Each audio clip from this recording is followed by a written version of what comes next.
Seja bem-vindo ao IPVMcast. Nós estamos iniciando agora a primeira de 5 mensagens desta série chamada A Volta do Rei. Como assim, Eduardo? É exatamente o que você está ouvindo. Inicia agora com a mensagem, a entrada. Daqui a pouco vocês vão ver onde. À noite, às 18 horas, temos a segunda mensagem, a traição, junto com a cantata das crianças. Na próxima sexta-feira, 18 horas, nós vamos abordar a questão da morte. E no domingo, junto com o coral que tem uma cantata, Jesus está voltando, nós estaremos trabalhando as 2 últimas mensagens, a ressurreição no domingo de manhã e a volta de Cristo no domingo às 18 horas. Portanto, nós vamos falar com base em Lucas capítulo 19, o texto vocês terão daqui a pouco. O fato é que se você abrir a sua Bíblia, essa que está aí à frente, no capítulo 19 de Lucas, a partir do verso 28, você verá ali o título A Entrada Triunfal de Jesus em Jerusalém. E a pergunta que nós fazemos ao texto é: será que a entrada de Jesus foi triunfante? A pergunta ela é feita, haja vista que 5 dias depois, Jesus estaria pendurado numa cruz. Isso significa que nós temos aqui nesse domingo, que para nós é conhecido como Domingo de Ramos, o início da paixão de Cristo.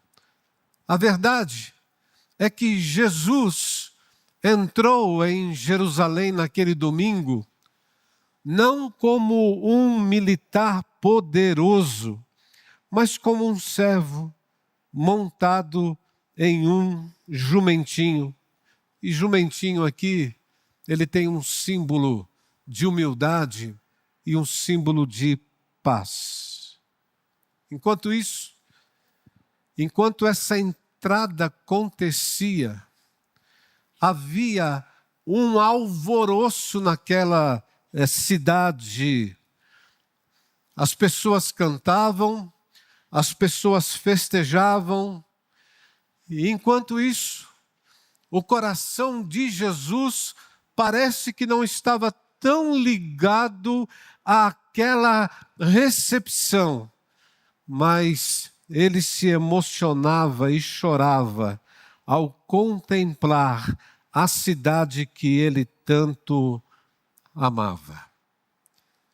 Meus irmãos, há 3 movimentos nessa entrada de Jesus em Jerusalém. E eu quero começar com o primeiro movimento, mostrando a vocês a ordem de Jesus, e aí, vírgula, o Quírios. E assim temos no relato: quando se aproximou de Betfagé e de Betânia, junto ao monte chamado das Oliveiras, enviou 2 dos seus discípulos, dizendo-lhes: vão ao povoado que está diante de vocês.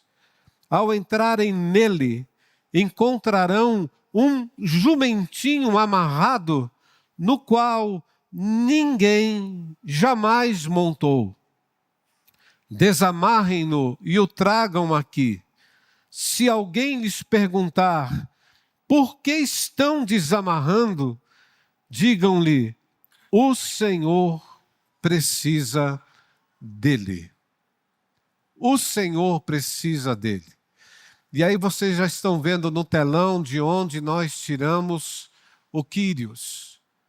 Kyrios em grego significa dono, mestre, soberano.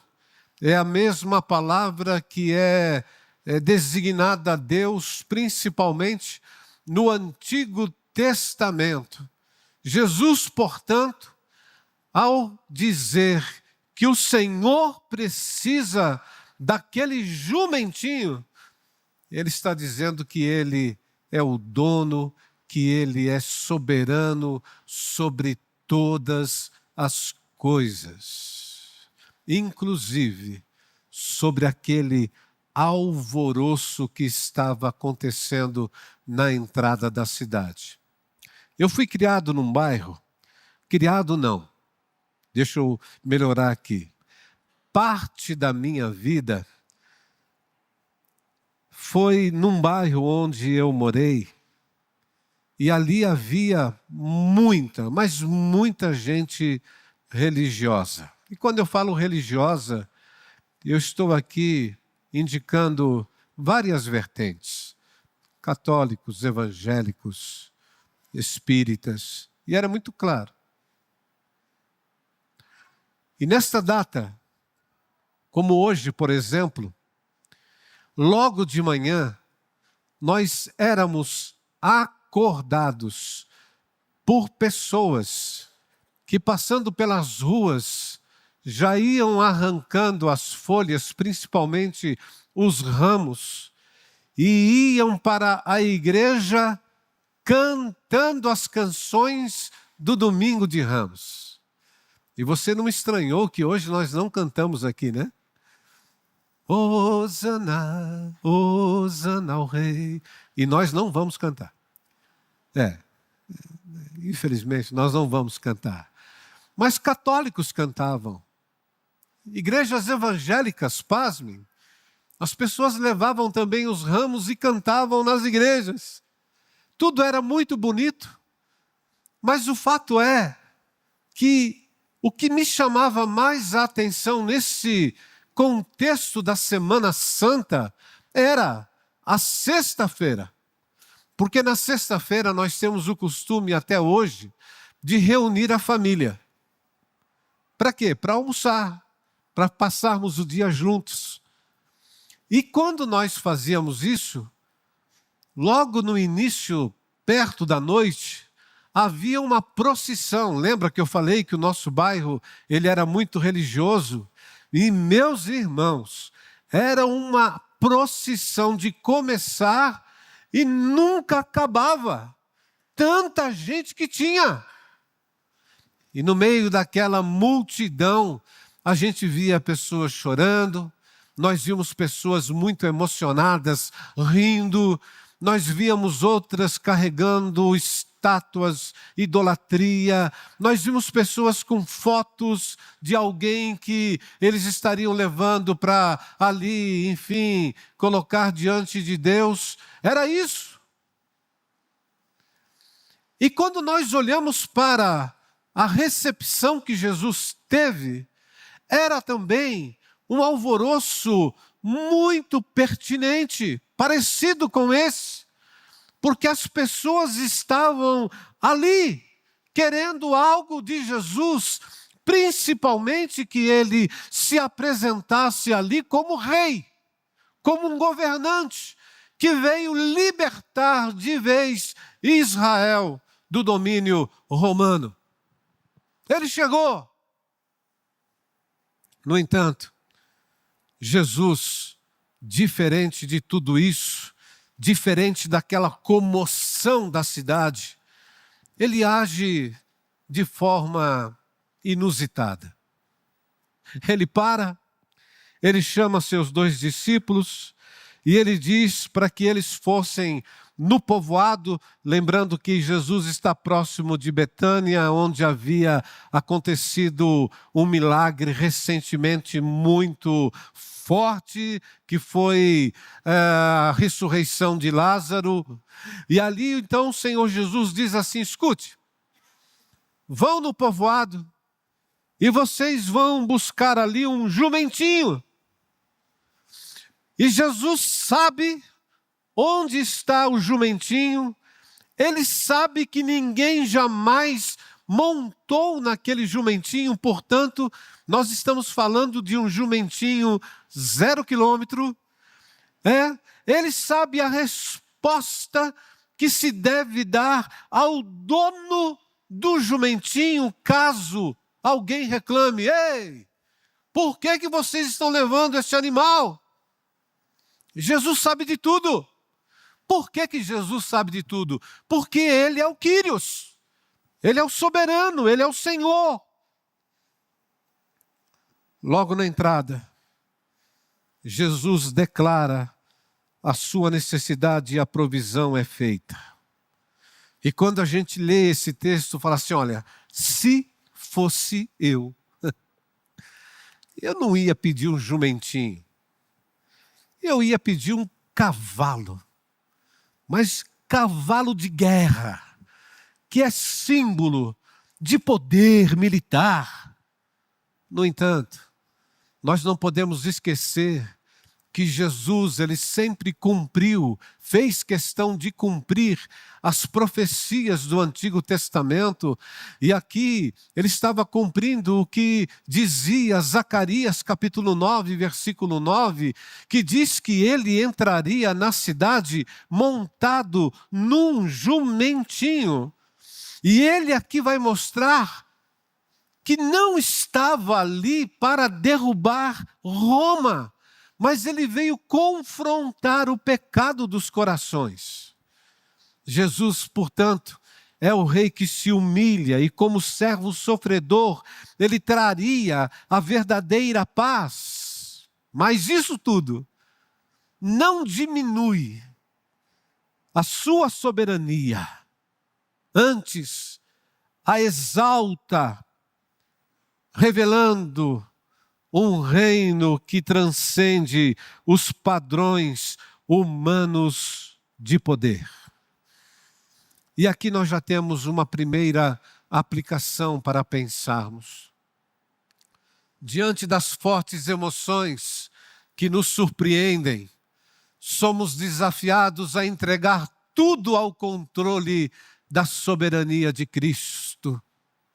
Por que isso, Eduardo? Porque isso tem a ver conosco também. Hoje, nós não estamos à beira do caminho aclamando para Jesus. Hoje nós estamos dentro de igrejas, dentro de templos. Hoje nós estamos aclamando o Senhor, estamos como eles na rua, mas nós estamos aqui, por vezes, emocionados, louvando, chorando, acreditando no poder de Deus, às vezes, desconfiando. Por que as coisas não estão acontecendo conforme eu tanto quero? E é justamente aí que nós somos desafiados a entregar tudo diante da soberania de Deus. Ei, olha para mim. Jesus continua tendo o controle sobre todas as coisas. Sobre tudo, Eduardo, sobre tudo. A segunda aplicação. Talvez o que falta a você é a fé para entregar a Jesus aquele jumentinho. Pensou que eu ia esquecer o jumentinho, né? Não. Aquele jumentinho no qual Jesus tem propósitos eternos, mas você ainda não abriu mão e nem confiou no poder de Jesus para ele usar. Você tem algum jumentinho? Na época, aquele jumentinho era um animal de carga precioso. Não era tão barato. E quem tinha um jumentinho tinha muita coisa na sua vida. Eu não sei qual é o seu, mas por vezes as emoções que você passa na sua vida, as fortes, as que faz você louvar e cantar, mas as que faz também você muitas vezes desconfiar do poder de Deus, é porque você agarra aquele jumentinho de tal jeito, de tal forma, que você beija aquele jumentinho, você não larga o jumentinho, e você não faz com que a sua vida realmente seja uma vida que satisfaça diante daquilo que Cristo quer fazer. Por quê? Porque você não tem confiado naquilo que Deus vai fazer. Meus irmãos, Jesus continua ainda ordenando muitas coisas na nossa vida, porque Ele ainda é o Senhor. Em segundo lugar, nós temos aqui a afirmação de Jesus aos que se calam. Esse é o segundo movimento. Porque à medida que Jesus avança, entrando em Jerusalém, a cena torna-se vibrante, a ponto de toda a multidão dos discípulos o louvava em alta voz, diz o texto que nós vamos ler, por todos os milagres que tinham visto. O último, antes disso, foi a ressurreição de Lázaro. E Lázaro, irmão de Marta e Maria, morava em Betânia, onde Jesus estava. Então imagine a quantidade de pessoas olhando ali a Jesus e certamente Lázaro próximo. Veja o texto. Então lançaram os seus mantos sobre o jumentinho e fizeram que Jesus montasse nele. Enquanto ele prosseguia, o povo estendia os seus mantos pelo caminho. Quando ele se aproximou da descida do Monte das Oliveiras, toda a multidão dos discípulos começou a louvar a Deus alegremente e em alta voz por todos os milagres que tinham visto, e exclamavam: Hosana, ou seja, bendito é o Rei que vem em nome do Senhor, paz no céu e glória nas alturas. Esse Hosana, Lucas não usa a palavra Hosana. Quem usa é Mateus, Marcos e João. Mas entenda, Jesus aqui, ele está lembrando, a multidão que está cantando o Salmo 118, versículo 26. Hosana, bendito Rei. Mas Hosana também significa salva, nós te pedimos, ou salva-nos agora.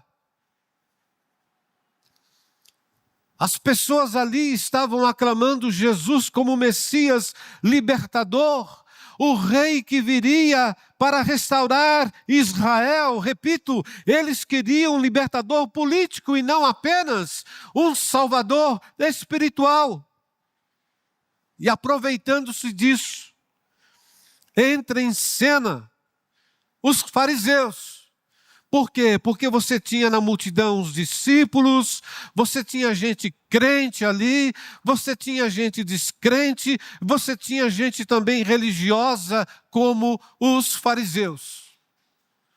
E os fariseus, olhando todo aquele alvoroço e olhando aquela aclamação, eles exigem, veja o texto: Mestre, repreende os teus discípulos. Mas Jesus responde com uma verdade profunda e confrontadora. Eu digo a vocês que se eles se calarem, as pedras clamarão.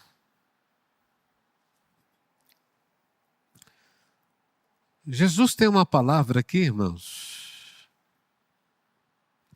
Principalmente, preste atenção nisso, porque se for o seu caso, comece a refletir e a mudar. Jesus está dizendo que se as pessoas se recusar ou se recusarem a reconhecer quem Ele é, quem Ele disse ser, o Kyrios, Deus, Senhor, se as pessoas se recusarem a isso, as pedras que são inertes e mudas vão clamar.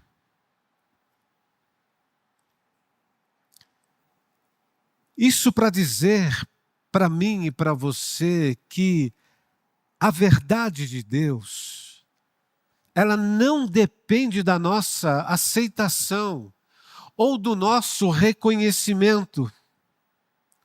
A mensagem do Evangelho, ela será de uma forma ou de outra proclamada.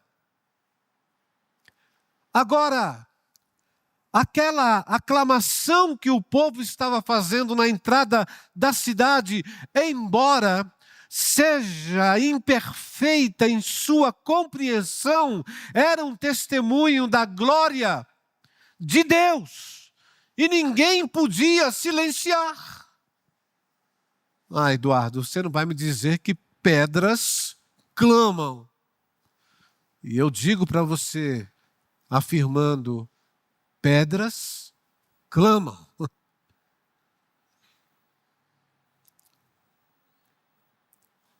Quem foi a primeira testemunha da ressurreição de Cristo, irmãos? Foram as mulheres que foram ao sepulcro. Verdade. Mas as mulheres que foram ao sepulcro, elas encontraram um outro testemunho. É que a pedra que estava diante do sepulcro havia sido... Tem até hino sobre pedra, irmãos. Lembra do já rolou, já rolou, já rolou? Né? Vocês são crente velho mesmo, hein? Por quê? As pedras clamam.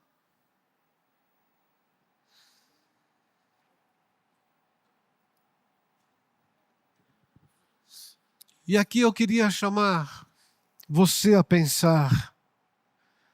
Avalie, por favor, a sua vida. Avalie a sua adoração.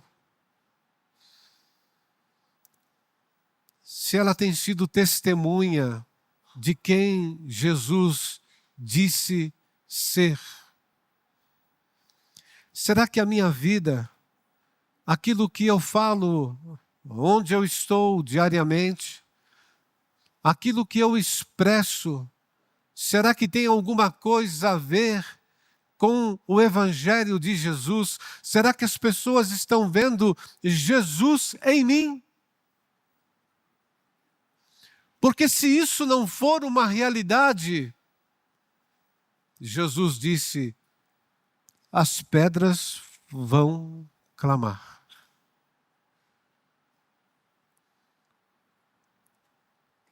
Quando você abre o Salmo 19, o texto diz que os céus manifestam a glória de Deus. Aliás, em seu silêncio eloquente, porque você vai lendo o Salmo e diz que não há palavra alguma. Mas nós somos impactados por aquilo que nós vemos nessa criação do Senhor. Então, não permita que a sua vida, dotada de voz, dotada de expressão, seja apática. Aclame ao Senhor.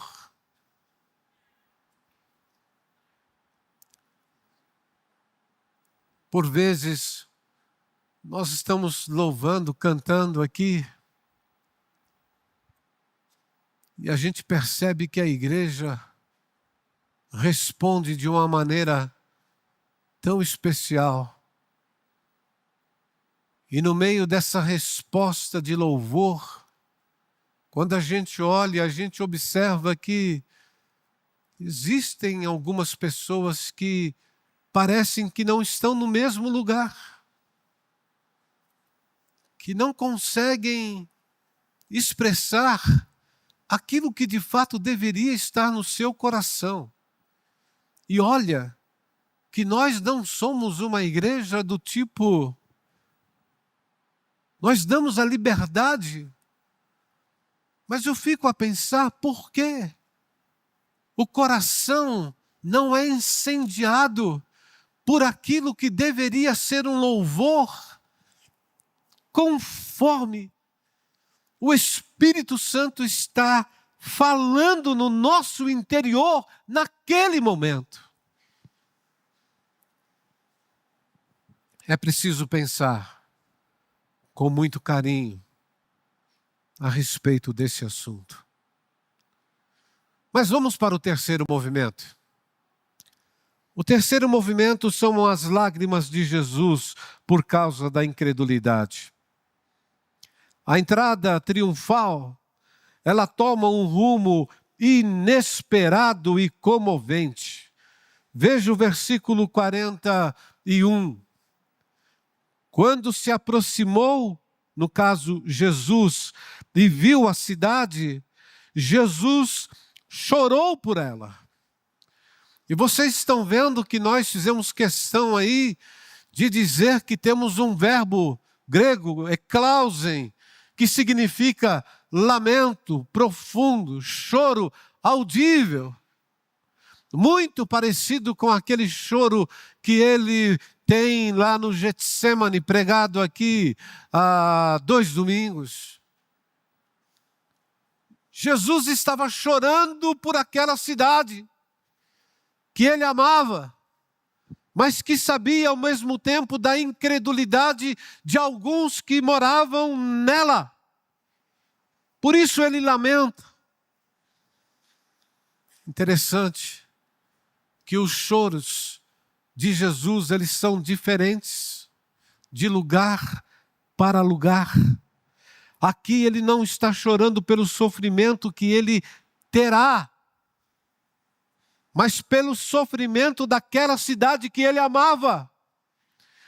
Ele chora pela tragédia da cegueira espiritual de seu povo. Veja, a continuação diz: ah, se neste dia você compreendesse o que traz a paz.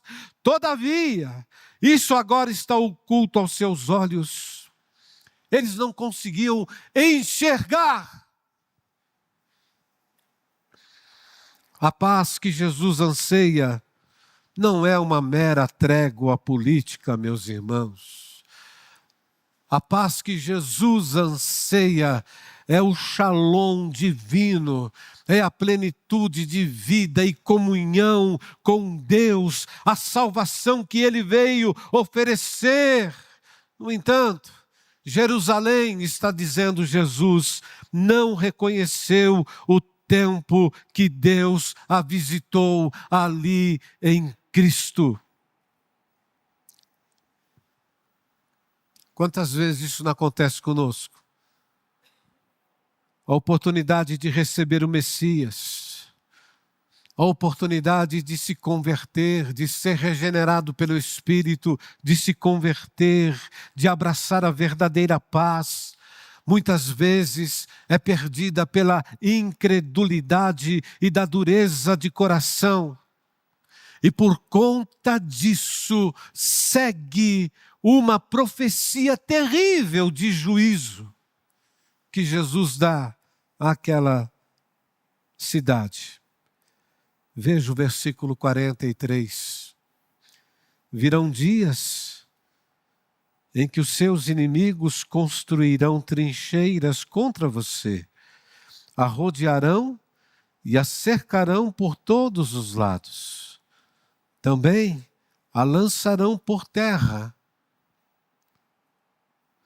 Você e os seus filhos não deixarão pedra sobre pedra, porque você não reconheceu o tempo em que Deus a visitou.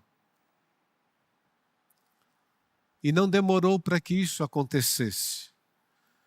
No ano 70, o imperador romano Tito invadiu e destruiu completamente a cidade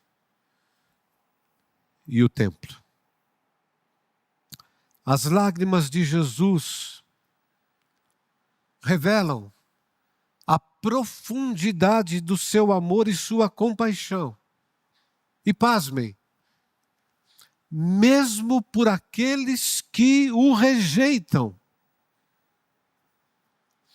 Ele vê o futuro trágico que a cidade construiu para si mesma, por não aceitar a visitação de Deus. Agora olha para mim. Igreja, amigos, há um tempo de graça e oportunidade para o arrependimento e a fé. Nós estávamos falando sobre isso agora há pouco na classe de novos membros. Há um tempo para a graça de Deus ser revelada a nós. E ignorar ou desprezar esse tempo pode trazer consequências eternas. Por isso, examine seu coração. Você tem reconhecido e respondido às visitas de Deus em sua vida? Você não tem percebido essa visitação de Deus para você? Não tem. Você tem chorado com Cristo pelas almas perdidas e pelas oportunidades espirituais desperdiçadas ao seu redor, fazendo o que for preciso para que essa cegueira seja removida?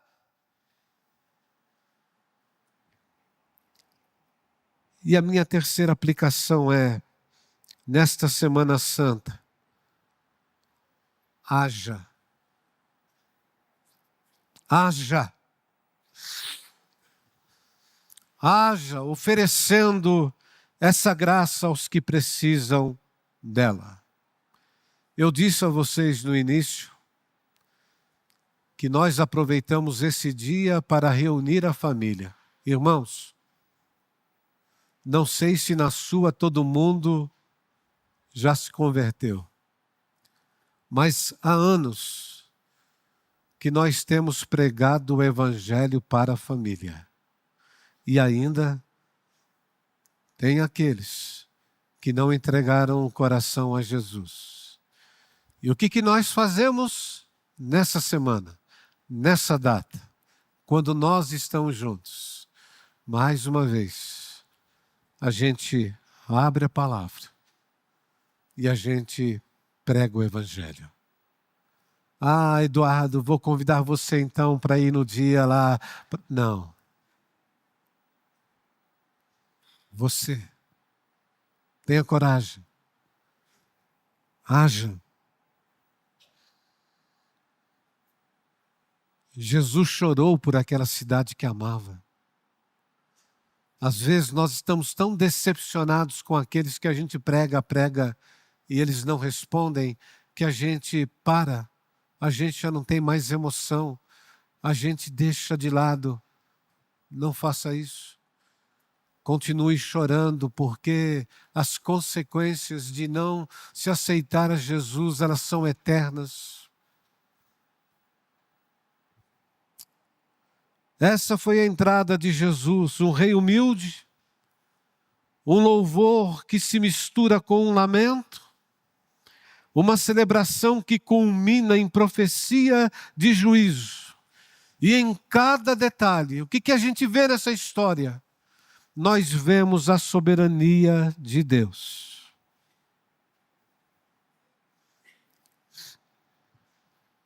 Nós vemos o controle de Jesus e a compaixão que chora pela cegueira espiritual daqueles que não reconhecem o tempo da sua visitação. Irmãos, que lição para nós, igreja. Que lição para nós. Nós temos reconhecido a visitação de Deus em nosso meio. Cada domingo que passa, a gente olhando daqui da frente, a gente vê pessoas diferentes que Deus está enviando. Não pense que é você que está querendo vir. Não, a gente sabe quando é que Deus envia.